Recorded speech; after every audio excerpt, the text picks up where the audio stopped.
கிறிஸ்துவுக்குள் மிகவும் பிரியமானவர்களே, இயேசு கிறிஸ்துவின் நாமத்தில் உங்கள் யாவரையும் அன்போடு கூட நான் வாழ்த்துகிறேன். இந்த நாளிலும் தேவன் நம்மோடு கூட இடைப்படுகின்ற ஒரு வார்த்தை கொலோசையர் 1:27 புறஜாதிகளுக்குள்ளே விளங்கிய இந்த இரகசியத்தில் உள்ள மகிமையின் ஐஸ்வர்யம் இன்னதென்று தேவன் தம்முடைய பரிசுத்தவான்களுக்கு தெரியப்படுத்த சித்தமானார். கிறிஸ்துவானவர் மகிமையின் நம்பிக்கையாக உங்களுக்குள் இருப்பதே அந்த ரகசியம். இந்த வார்த்தையின் மூலம் தேவன் இன்றைக்கு நம் ஒவ்வொருவரோடும் கூட பிரத்யட்சமாக இடைப்பட விரும்புகிறார். இந்த வார்த்தை சொல்லுகிற அந்த காரியத்தை நம்ம ஆராய்ந்து பார்ப்போம்னா, அந்த 25 சொல்லப்பட்டிருக்கிற வார்த்தை ஆதி காலங்களுக்குள்ளும் தலைமுறைகளுக்குள்ளும் மறைவாயிருந்து இப்பொழுது அவருடைய பரிசுத்தவான்களுக்கு வெளியாக்கப்பட்ட ரகசியமாகிய தேவ வசனத்தை பூரணமாய் தெரியப்படுத்துகிறதற்கு. ஒரு ரகசியம் ஆதி காலத்திலிருந்து மறைக்கப்பட்டிருக்கிறது, தலைமுறையாய் மறைக்கப்பட்டிருக்கிறது. ஆனா இப்பொழுது அவருடைய பரிசுத்தவான்களுக்கு வெளியாக்கப்பட்டிருக்கிற அந்த ரகசியம் என்ன அப்படின்னு சொன்னா, புறஜாதிகளுக்குள்ளே விளங்கிய இந்த ரகசியத்தில் உள்ள மகிமையின் ஐஸ்வர்யம் என்ன அப்படின்னு சொன்னா, அதை இப்பொழுது பரிசுத்தவான்களுக்கு வெளிப்படுத்த சித்தமாயிருந்தாராம். ஆதி காலம் தலைமுறையாய் பழைய ஏற்பாட்டு பரிசுத்தவான்களுக்கு தெரியாத அந்த ரகசியம் எல்லாவற்றையும் இப்பொழுது அந்த பரிசுத்தவான்களுக்கு, இப்பொழுது உள்ள பரிசுத்தவான்களாகிய நமக்கு அதை தெரியப்படுத்த சித்தமாயிருக்கிறாராம். அது என்ன அப்படின்னா, கிறிஸ்துவானவர் மகிமையின் நம்பிக்கையாக உங்களுக்குள்ளே இருக்கிறார். அப்போ இன்றைக்கு நம்ம ஒவ்வொருத்தரும் அவரை ஏற்றுக்கொண்ட ஒவ்வொருவருக்குள்ளேயும் கிறிஸ்துவானவர் மகிமையின் நம்பிக்கையாக இருக்கிறார். இப்போ எத்தனையோ காரியங்களை நம்ம விசுவாசிக்கிறோம். நம்ம உடம்புக்குள்ள எத்தனையோ உறுப்புகள் இருக்கிறத நம்ம விசுவாசிக்கிறோம். கிட்னிஸ் இருக்கு, ஹார்ட் இருக்கு, லங்ஸ் இருக்கு. இப்படிங்கிறதெல்லாம் இதெல்லாம் நம்ம பார்க்கல அப்படின்னாலும் நமக்கு என்ன செய்யும், அது தெரியும், நமக்குள்ளதான் இந்த உறுப்புகள் எல்லாம் இருக்குதுன்னு. ஆனா இதை காட்டிலும் மேலான ஒரு சத்தியத்தை இன்றைக்கு நம்ம பார்க்கிறோம். கிறிஸ்துவானவர் மகிமையின் நம்பிக்கையாக உங்களுக்குள்ளே இருக்கிறார். அப்போ இந்த காரியம் ஏன் சொல்லப்பட்டிருக்கு? இன்றைக்கு கிறிஸ்து நமக்குள்ள இருக்கிறார் அப்படின்னா இன்றைக்கு அது எவ்வளவு பெரிய ஸ்லாக்கியத்தை நமக்கு தேவன் கொடுத்திருக்கிறார் அப்படிங்கிறத இன்றைக்கு நம்ம பார்க்க போறோம். இதே வார்த்தையை TPT வெர்ஷன்ல நம்ம தியானித்து பார்த்தோம்னா, living within you is the Christ who floods you with the expectation of glory. This mystery of Christ embedded within us becomes a heavenly treasure chest of hope filled with the riches of glory for his people, and God wants everyone to know it. அதாவது இந்த indwelling Christ, நமக்குள்ளே இருக்கிற இந்த கிறிஸ்து, அவர்தான் யாரு? மகிமையின் நம்பிக்கை. அவர்தான் பொக்கிஷம்.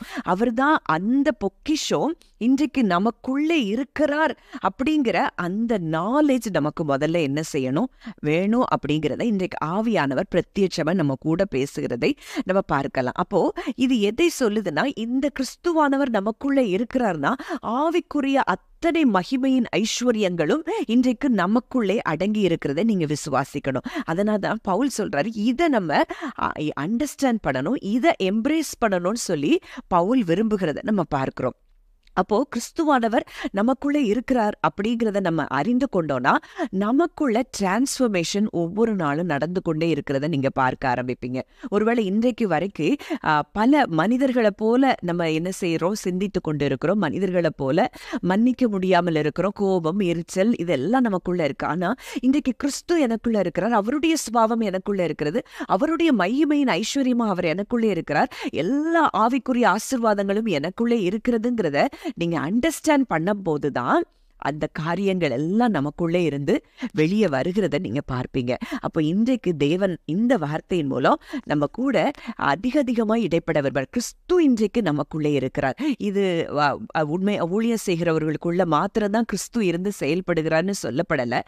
இதை அவரை ஏற்றுக்கொண்ட ஒவ்வொரு மனிதனுக்குள்ளேயும் கிறிஸ்து இருக்கிறார் அப்படிங்கிறது தான் சத்தியம். இதை உறுதிப்படுத்தும்படியா இன்னொரு வசனத்தை கூட பார்க்கலாம். கலாத்தியர் 2:20, கிறிஸ்துவிடனே கூட சிலுவையில் அறையப்பட்டேன், ஆயினும் நான் அல்ல, கிறிஸ்துவே எனக்குள் பிழைத்திருக்கிறார். நான் இப்பொழுது மாம்சத்தில் பிழைத்திருக்கிறதோ என்னில் அன்பு கூர்ந்து எனக்காக தம்மை தாமே ஒப்பு கொடுத்த தேவனுடைய குமாரனை பற்றும் விசுவாசத்தினாலே பிழைத்திருக்கிறேன். அப்போ இன்றைக்கு கிறிஸ்துதான் எனக்குள்ள பிழைத்திருக்கிறார் அப்படின்னு சொல்லி பவுல் இங்கே மறுபடியும் சொல்லுகிறத நம்ம பார்க்கிறோம். அப்ப இதையும் நான் டிபிடி வெர்ஷன்ல நான் ரீட் பண்றேன். My old identity has been co-crucified with Messiah and no longer lives. For the nail of his cross crucified me with him. And now the essence of this new life is no longer mine, for the anointed one lives his life through me. We live in union as one. My new life is empowered by the faith of the Son of God, who loves me so much that he gave himself for me, dispensing his life into mine. இந்த வார்த்தை மறுபடியும் இந்த வார்த்தையை உறுதிப்படுத்துகிறத நம்ம பார்க்கிறோம். ஏன்னா for the anointed one lives his life through me. அவருடைய வாழ்க்கை என் மூலமாய் அவர் வாழ்கிறார்னா அப்ப இன்றைக்கு நமக்கு முற்றிலுமாய் கிறிஸ்துவை பிரதிபலிக்க முடியுமானா முடியும். எப்போ கிறிஸ்துவானவர் எனக்குள்ளே இருக்கிறார் அப்படிங்கிறத ஆழமாய் நம்ம அறிந்து விசுவாசிக்கும் பொழுது ஒவ்வொரு சூழ்நிலையிலும் கிறிஸ்துவை போல நம்ம வாழ முடியும். அததான் அந்த வார்த்தை சொல்லுது. நான் வாழ்கிற இந்த புது வாழ்க்கையும் அவருடைய நாமத்தை பற்றி விசுவாசத்தினால, அவரை பற்றி விசுவாசத்தினால நான் வாழ்கிறேன். He loves me so much that he gave himself for me, dispensing his life into mine. அவருடைய வாழ்க்கையை எனக்குள்ள அவர் என்ன பண்ணிட்டாரு?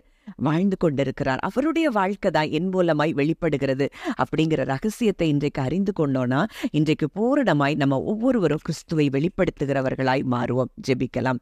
அன்பின் பரலோக தகப்பனே, நன்றியோடு உம்மை துதிக்கிறோம், ஸ்தோத்திரிக்கிறோம். அப்பா, இன்றைக்கு கிறிஸ்துவானவர் மகிமையின் நம்பிக்கையாக நீர் எங்களுக்குள்ளே இருக்கிறபடியினால் உங்க மூலமாய் நீர் வாழ்ந்த வாழ்க்கையை நாங்க உங்க மூலமாய் ஆண்டவரை பிரதிபலிக்க இந்த உலகத்தில் எங்களை நீர் வைத்திருக்கிறீர். அப்பா, உம்மை போல சிந்தித்து உம்மை போல பேச ஆண்டவரே எங்களை நீர் அழைத்திருக்கிறீர், தெரிந்து கொண்டிருக்கிறீர். இன்றைக்கும் இந்த ரகசியத்தை எங்களுக்கு வெளிப்படுத்தின கிருபைக்காய் நன்றி செலுத்துகிறோம். இந்த வார்த்தையின்படியே கர்த்தர் ஒவ்வொருவரையும் ஆண்டவரே நீர் பலப்படுத்தி கிறிஸ்துவாய் ஒவ்வொருவரும் வாழ கர்த்தர் கிருபை கொடுக்கிறதற்காய் நன்றி செலுத்துகிறோம். இயேசுவின் மூலம் கேட்கிறோம் ஜீவனுள்ள நல்ல பிதாவே.